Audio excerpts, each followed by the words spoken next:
बहुरिया कहाँ जा रही है? मुझे जाने दीजिए अम्मा जी। पगलाए गई है कहाँ बहुरिया? वो कोई अपराधी नहीं है अम्मा जी जो हम उसे इस तरह से कमरे में बंद रखें। मैं दरवाजा खोलने जा रही हूँ।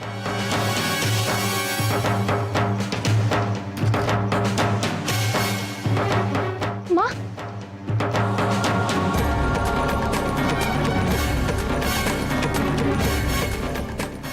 जल्दी चलिए, इससे पहले वो सांकेतिक शव का अंतिम संस्कार कर ले। हमें उन्हें रोकना होगा। माँ, माँ चलिए ना।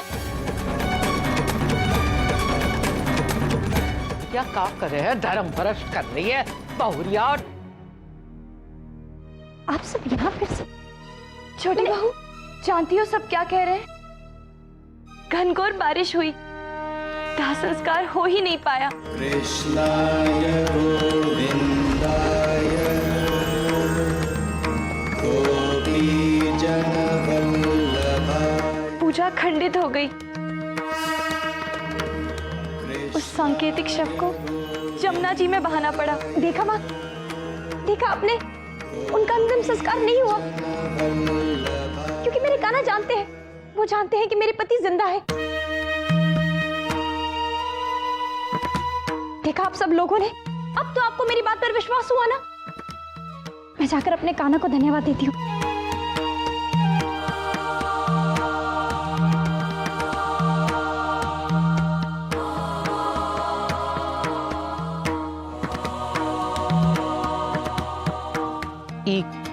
तो बावरी हो गई है, लेकिन हम सबके मगज तो ठिकाने हैं ना। महन जी, आप तो धर्म के रक्षक हैं। अब आप ही बताइए, अब क्या करे का है? हमने क्षमा प्रार्थना करके सांकेतिक शव को यमुना में प्रवाहित कर दिया है। अब हमें आगे के संस्कार की ओर बढ़ना है।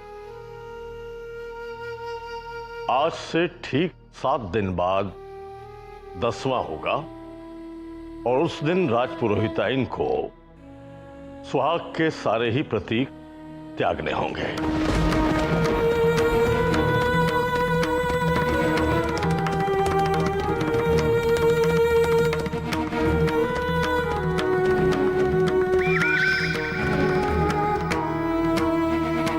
हम सबको गरुड़ पाठ शुरू करेगा चाहिए, जो 10वें के दिन खत्म होवेगा। हाँ डॉक्टर साहब, सदमा तो है, लेकिन जब वो वापस आ जाएंगे तो सब ठीक हो जाएगा। मैं उन्हें नाश्ते के साथ वो पीली दवाइयाँ दे रही हूँ। मैं आपको खबर करती रहूंगी। राधे राधे।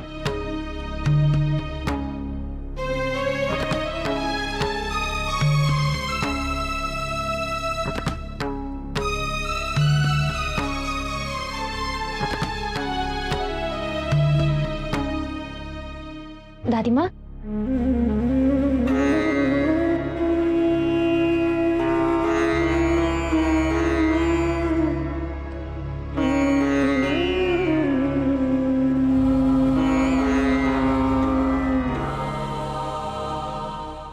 एक समय शनकादि ऋषि विष्णु क्षेत्र में स्वर्ग की प्राप्ति के लिए शस्त्र नामक यज्ञ को कराने लगे।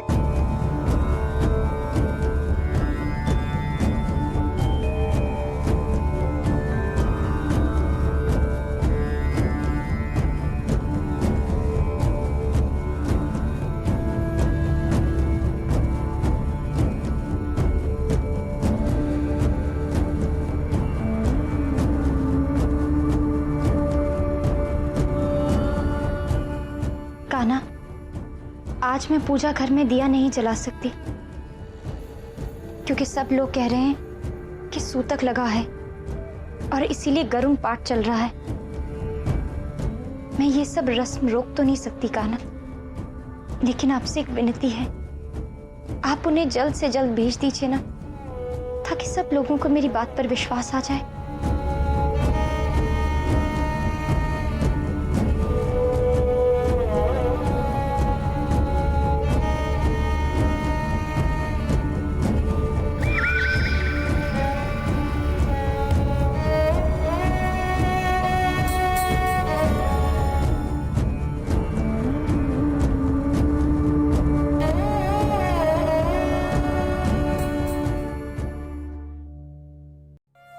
विवेक भैया, मैं सोच रही थी क्यों ना हम एक बार मथुरा के अस्पतालों में पूछवा दें।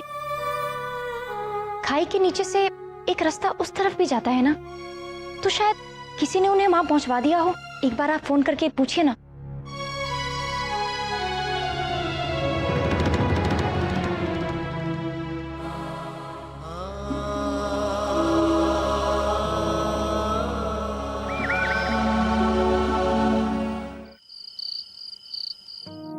Hello, Chhatarpur police station. जी, मैं जानना चाहती थी कि 6 दिन पहले जो दुर्घटना, जी श्री देवराज पुरोहित के बारे में जानना चाहती हूँ। कुछ पता चला? लोग छानबीन कर रहे हैं मैडम। जी धन्यवाद। राधे राधे।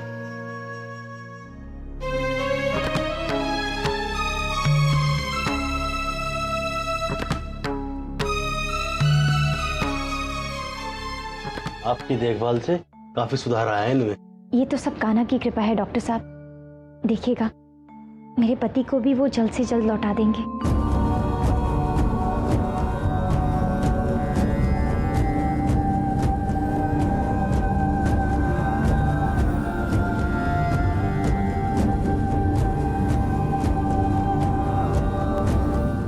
इति श्री गरुड़ पुराणे फल स्तुति समाप्ता।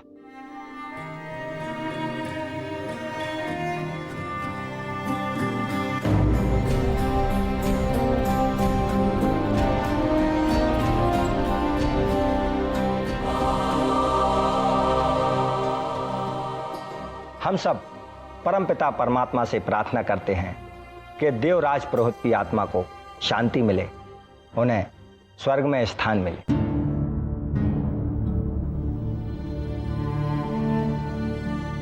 महन जी, अब आगे क्या करे का है? देखिए, आज 10वां है। राज पुरोहित की आत्मा को पितरों से मिलाने के लिए आटे का पिंड बनाकर श्राद्ध कर्म किया जाएगा। राज पुरोहिताइन को आज अपने सुहाग के सारे प्रतीकों का त्याग करना होगा।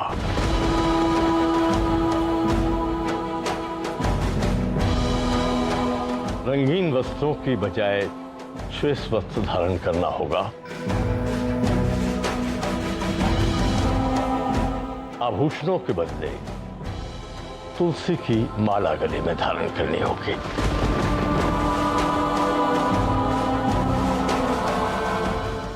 हम लेके आवे उसको? जी हाँ।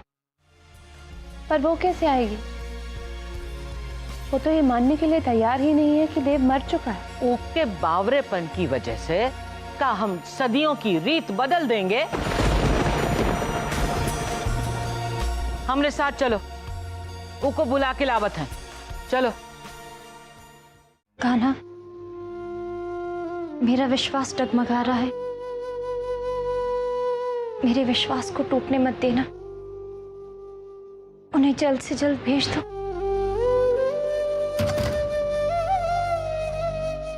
राधिका,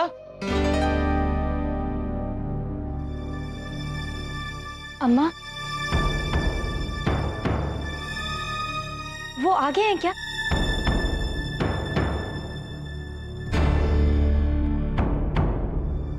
ठीक कह रही है तू। देव बाबू आए हैं। यही वास्ते हम तो को लेने आए हैं।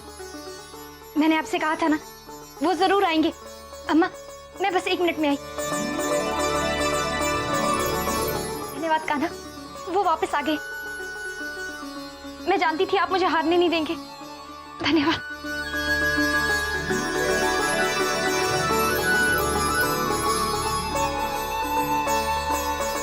श्राद्ध और पिंडदान की व्यवस्था की जाए।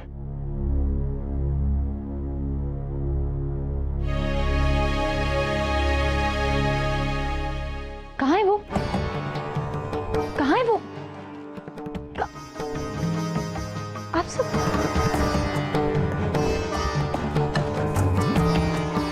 अम्मा, कहाँ है वो? कौन? देव बाबू ना आए हैं और ना कभी आवेंगे। जो एक बार दुनिया छोड़कर जावत है, उलट कर वापस ना आवत है। ये अब क्या? हम तो को यहाँ तोरे सुहाग की सारी निशानियां मिटावे के लिए लाए।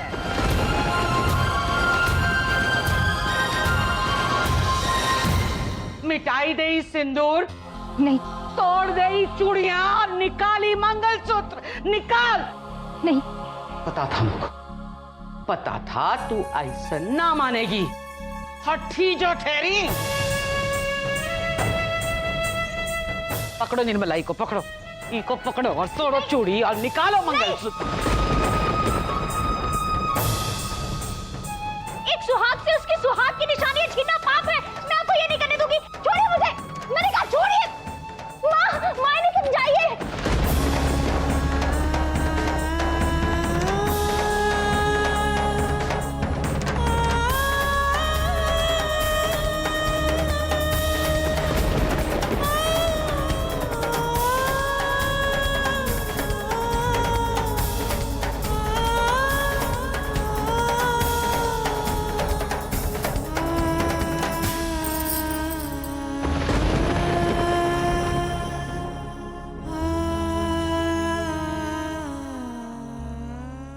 हाथ पकड़ो इका, इका सिंदूर मिटाए का है। नहीं, नहीं।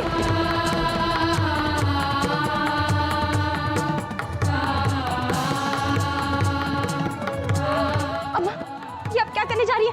छोड़िए मुझे।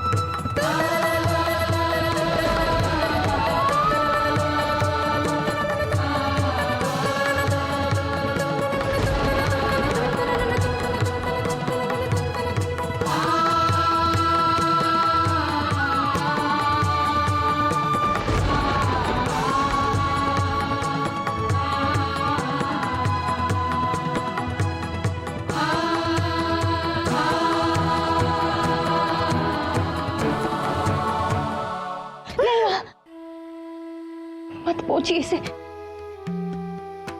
अब ये सिंदूर मेरी मांग से कोई नहीं पोंछ सकता।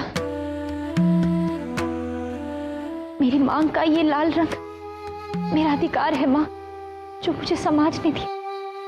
मत पूछिए। अम्मा, आप पहले भी मेरी मांग का सिंदूर पोंछना चाहती थी ना, लेकिन उस समय भी मेरी मांग सुनी नहीं रही। और आज भी ये सिंदूर मेरी मांग से खून बनकर बह रहा है। ये मेरे कान्हा की मर्जी, मैं आपको इसमें हाथ नहीं लगाने दूंगी। राधिका, राधिका, राधिका।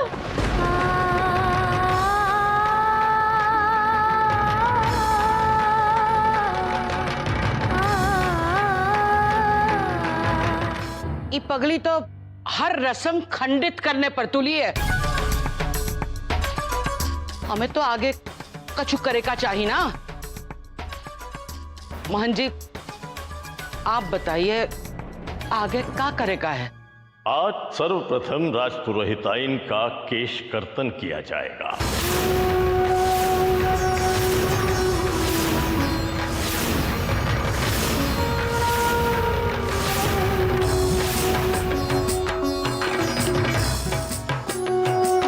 वैधव्य के पहले 7 वर्ष इन्हें केश विहीन रहकर बिताने होंगे। अब यही रिवाज है तो निभाना तो पड़ेगा।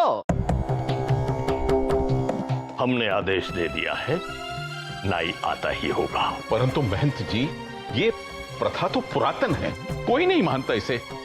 फिर आप क्यों? लल्ला,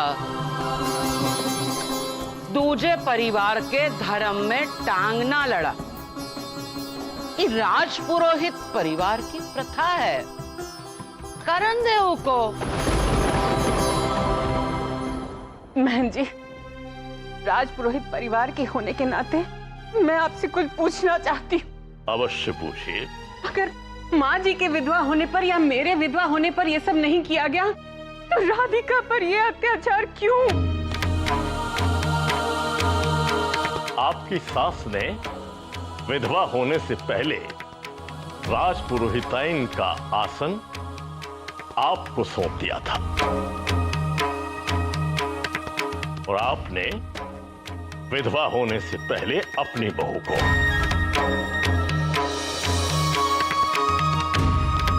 परंतु राधिका राजपुरोहिताइन के पद पर आसीन रहते हुए विधवा हुई हैं, इसलिए ये कर्मकांड उनके लिए नितांत आवश्यक है।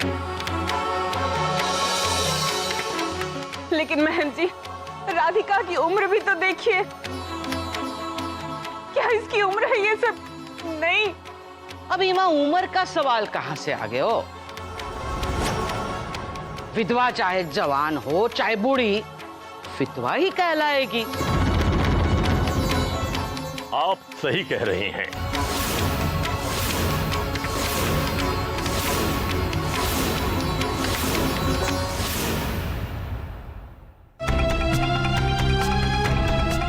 मगर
ये क्या हो रहा है? मैं ये रस्म नहीं करूंगी। केश निकालिए। मैंने आपसे कहा ना, मैं विधवा नहीं हूँ।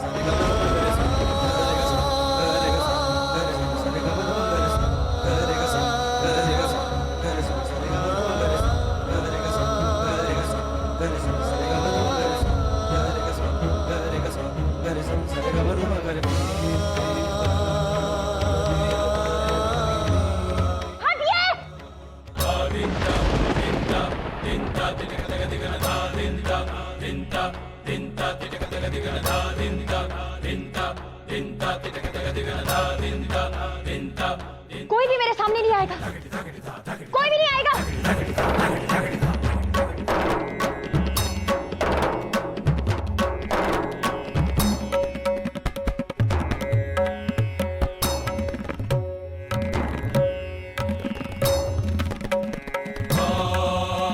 मैंने आपसे कहा ना आपसे कि मैं विधवा नहीं हूं। मैं अब भी एक सुहागन हूं और विधवा के साथ होने वाली कोई भी रस्म मेरे साथ नहीं होगी।